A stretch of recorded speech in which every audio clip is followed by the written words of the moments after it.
You finally got it. The relationship you always wanted. The job that felt right.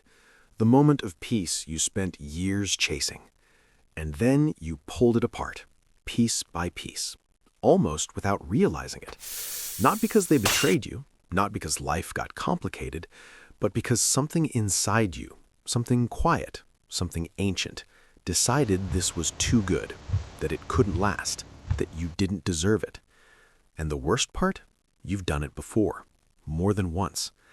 If that sounds familiar, if some part of you just felt a strange recognition in your chest, stay with me, because what we're about to explore isn't a flaw, it isn't weakness, it's a pattern, and patterns can be understood, and what can be understood can be changed. Meet someone we'll call Alex. Alex is not a bad person. Alex is actually a deeply good person, thoughtful, caring, self-aware, the kind of person who remembers your birthday and checks in when you seem off. But Alex has a problem. Every time life gets good, really good, something shifts. A relationship starts going beautifully, and Alex picks a fight over nothing. A project at work finally gets recognition, and Alex suddenly can't focus, starts missing deadlines. A stretch of genuine happiness arrives, and Alex finds a way to contaminate it. Not on purpose, never on purpose. But it happens, every single time. And afterward, Alex sits alone wondering, why do I do this? Why can't I just let myself be happy? Here's what most people get wrong about Alex. They think Alex is self-destructive, reckless, maybe even traumatic. But psychology tells a very different story. What Alex is experiencing has a name. Several names, actually. Psychologists call it self-sabotage, but underneath that word lives something more specific, more human, more heartbreaking. It's called a happiness set point, and yours was built a long time ago. Think of it like a thermostat.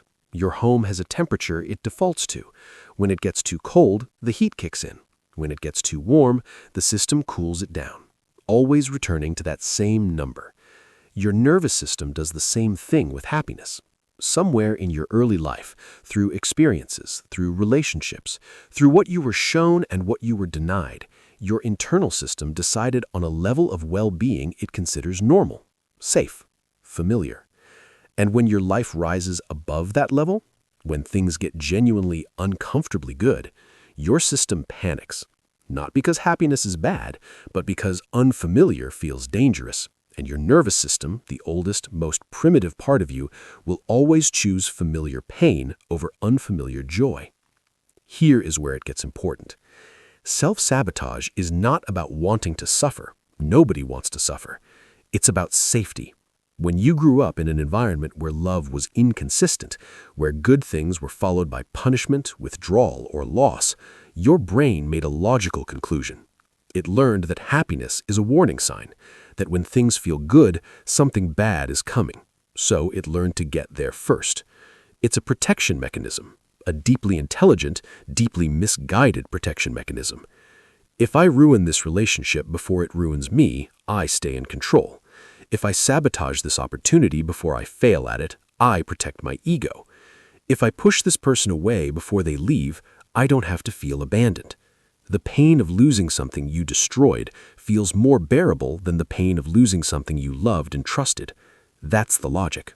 Unconscious, invisible, devastating logic. And it gets passed down, not genetically, but emotionally. Children who watched parents destroy good things learned that good things get destroyed. Children who were loved inconsistently learned that love is unstable. Children who were punished for joy, subtly or directly, learned that joy is dangerous. None of this is your fault. But here's where it requires your full attention. Understanding it doesn't automatically stop it. Let's make this concrete. The first pattern is called relationship sabotage. Someone finally meets a partner who is kind, stable, and genuinely interested, and within weeks, sometimes days, they start testing, pushing boundaries, starting arguments that don't need to happen, pulling away right when closeness begins to feel real. Why? Because closeness triggers vulnerability, And vulnerability, to a nervous system trained on inconsistent love, feels like standing at the edge of a cliff. The second pattern is called success avoidance. Someone gets promoted, finishes their degree, launches their project, and immediately self-destructs. They stop showing up. They make careless mistakes. They unconsciously return themselves to the level of struggle that feels normal. Why? Because success means visibility. And visibility, to someone who learned that standing out leads to criticism or envy, feels like a target. The third pattern is the most subtle. It's called joy intolerance. Someone has a genuinely good day, laughing, connected, light, and by evening they feel an overwhelming anxiety they can't explain, a dark cloud with no source. Why? Because sustained happiness feels alien, and the mind, desperate to make sense of an unfamiliar state, manufactures something familiar: worry, guilt, dread. These aren't character defects. They are survival strategies that outlived their purpose. Here is what nobody tells you. The moment you recognize self-sabotage, the exact moment you see the pattern, is also the moment you have the most power you've ever had over it. Because self-sabotage only works in the dark. It runs on autopilot, on unconscious repetition, on the assumption that you won't notice what you're doing until after it's already done. But once you see it, once you can name it in real time, something remarkable happens. You create a gap between the trigger and the behavior, between the panic and the action, between the old story and what you actually want to do next. And in that gap lives something that feels almost miraculous. It's called choice. Not perfect choice, not effortless choice, but real choice. The ability to notice that you're about to pull away and decide, consciously, deliberately, to stay instead. To notice that you're manufacturing a fight and ask yourself what you're actually afraid of. To notice the anxiety rising after a good day and say, I see you, I know what you are, and I'm not going to let this take it from me. You are not broken. You are not cursed with bad luck in love, in work, in life. You are someone whose nervous system learned in the only way it knew how to protect you from pain. And for a long time, that protection probably worked. It kept you safe in environments where safety was not guaranteed. But you are not in that environment anymore. And the patterns that protected the child you were are quietly dismantling the life the adult you deserves. Recognizing this is not enough on its own. Many people benefit from working with a therapist who understands attachment and trauma.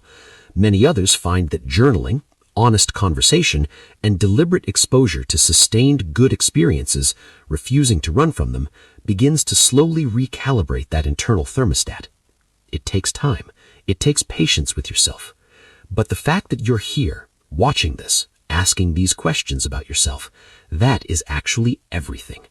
Because people who never examine their patterns never change them, and you are already examining yours.